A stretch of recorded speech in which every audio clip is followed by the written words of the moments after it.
Yo, what's up? Welcome back, Jack.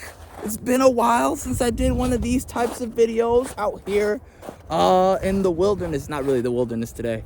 A little bit. We're a little bit on the outside, but it's not that wildernessy. A little pond. You like the pond?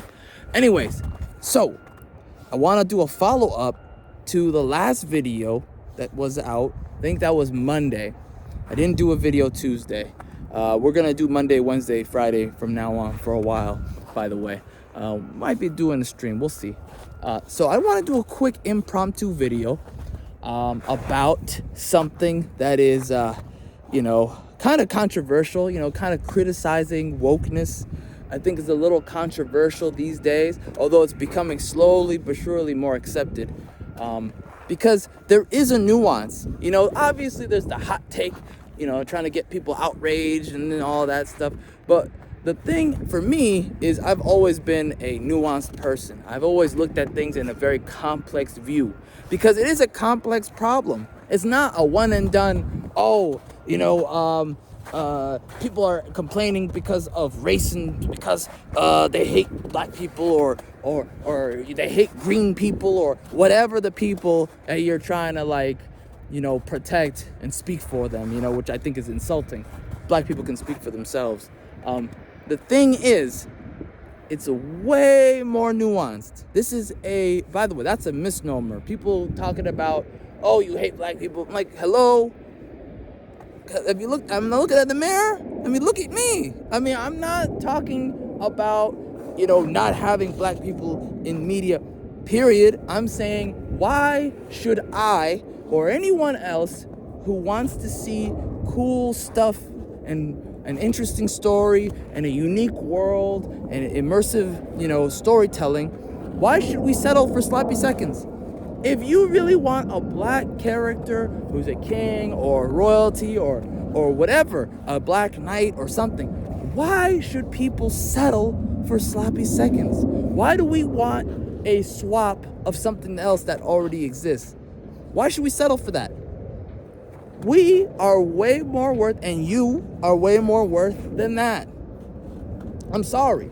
Again, there's lots that goes into this subject. It's a very complex subject, This concept of, taking one person and swapping it with a different person's skin color. First of all, it demeans the character itself. It demeans the person who wrote it's an insult to the person who created the work. And it insults the people that they're trying to appeal to. Black people are not a skin color, okay? Nobody is just their skin color, all right? You can't just swap somebody and be like, cool, there we go. There you go, guys. No, people are unique individuals, man.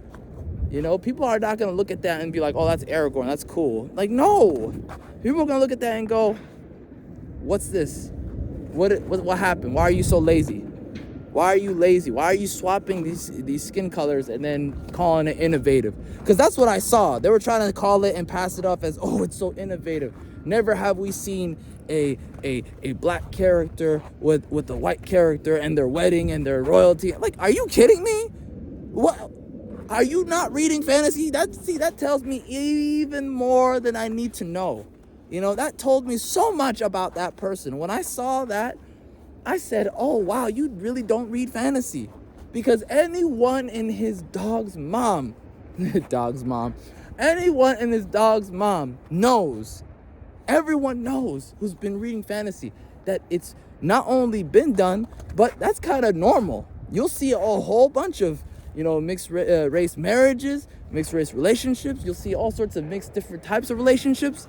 You name the relationship, it probably already exists. And I'm not saying you shouldn't do it in a story. What I'm trying to tell you is passing that off as innovation is not only just lazy, but it's insincere and insulting the person's ability to, recognize that that's BS. You're telling me, somebody who's read fantasy all his life, oh yeah, bam, wham, thank you, ma'am. What? Come on. Secondly, all right, so that's one. That was a lot. I promise the other arguments are a lot more, are a lot quicker. Very easy. That one was the most complex one. The second argument, the second one was, this product's not for you, then it's no big deal. I'm like, okay, no, it's not, the product's not for you. Okay, that's fine. I can, we can agree on that. That product isn't for me. My question then is, who's the product for then? It's an insincere argument. It's a disingenuous argument because you're looking at a business. A business wants to do what? Make a lot of money. A business wants to make a lot of money.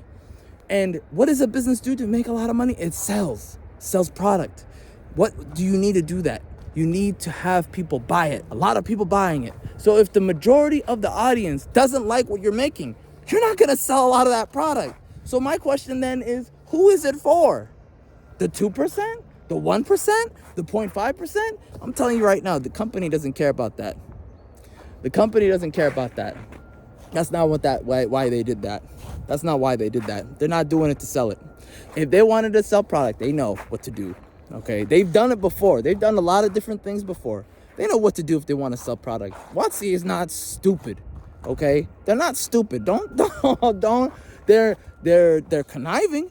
They're sneaky. They're wormy, but they are not stupid. Okay. They could be never, ever. I'm the opposite. I never, ever attribute. Some people say don't attribute evil with, miscontent with inability, right? Incompetence or stupidity, however you want to put it. I disagree. You see, that's no. I disagree.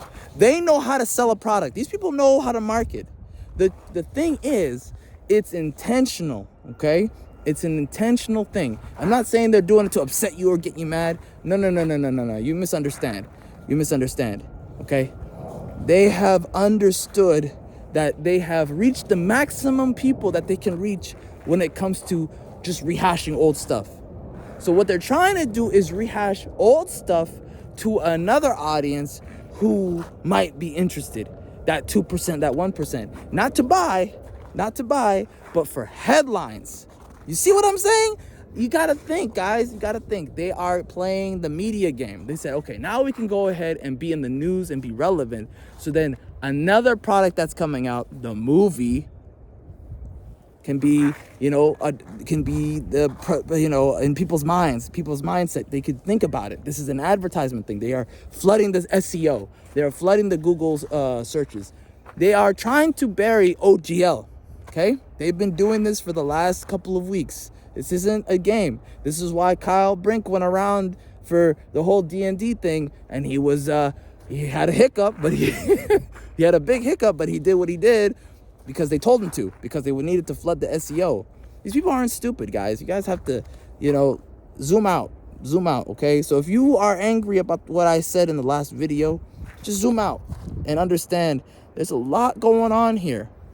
Also, I think it's fair, and I think this is the third thing. I think it's fair, and I think people need to be validated, okay, in their, concerns for these characters or this story, this world, because LOTR is different. It's not MTG. I was laughing when they were doing all this stuff with MTG, when MTG was going woke. I was like, well, rip MTG. I'm sorry. I guess that sucks. They got a whole slew of old cards I can still buy. No big deal. The whole second market is still good. The thing is, I think it's kind of a controversial subject, is LOTR is something that's a little considered holy, right? People consider it sacred. They grew up with it. They share it with their kids. They feel comfortable with that. It's a series that's over, essentially. It's over. So you can't technically mess it up. You can't, ruin it technically. But they can sour people's opinion on it, that's for sure. And so I think that's why, people kind of have a misunderstanding. They're like conflating my opinion of MTG with LOTR, because this person who was commenting was like, I can't wait until they make Jace black. And I'm just like, I don't care if Jace is black. I don't care if Jace doesn't even exist. If they kill him, okay. Honestly, every whatever you call it, new character that they make in MTG is kind of blasé. They don't do a good job.